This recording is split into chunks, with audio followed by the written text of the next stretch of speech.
Problem of pornography that we have today. It is a fact that people sometimes have access to pornography on their phones or on the internet. Wallahi, it is our duty to change our lives. I want to tell you one story. I cry when I listen to the story. One boy, he passed away in a car crash. And this is in a Muslim country. And he was a boy who was hooked onto pornography. May Allah forgive him.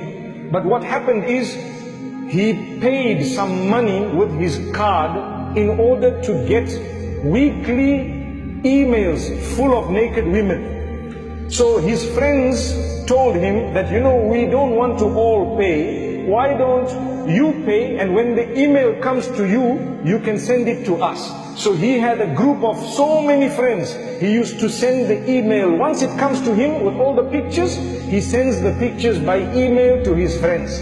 So he was getting tired of forwarding, so he decided to use auto forward. Auto forward means automatically the email will go forward. So he died in the car crash.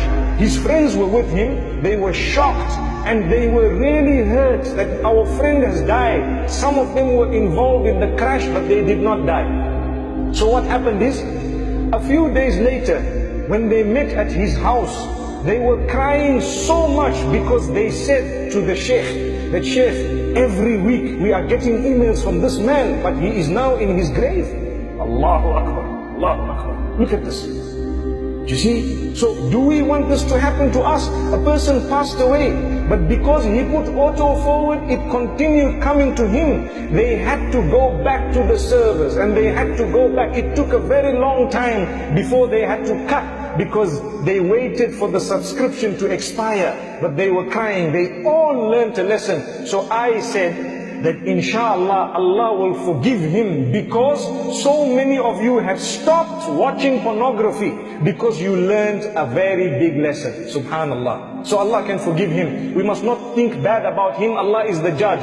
We are not there to judge anyone. So we ask Allah, but we learn a lesson. Those who have bad habits, if we die whilst we are engaged in something very bad, it will be an embarrassment for us.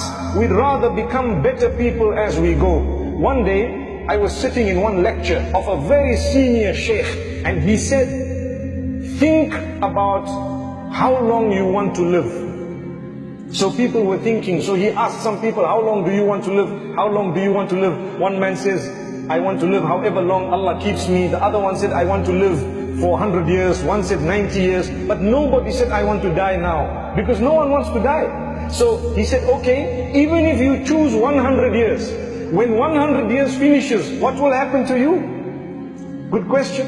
You still have to go to Allah. So when you go to Allah, you need to go with a good record. So try your best to earn the pleasure of Allah.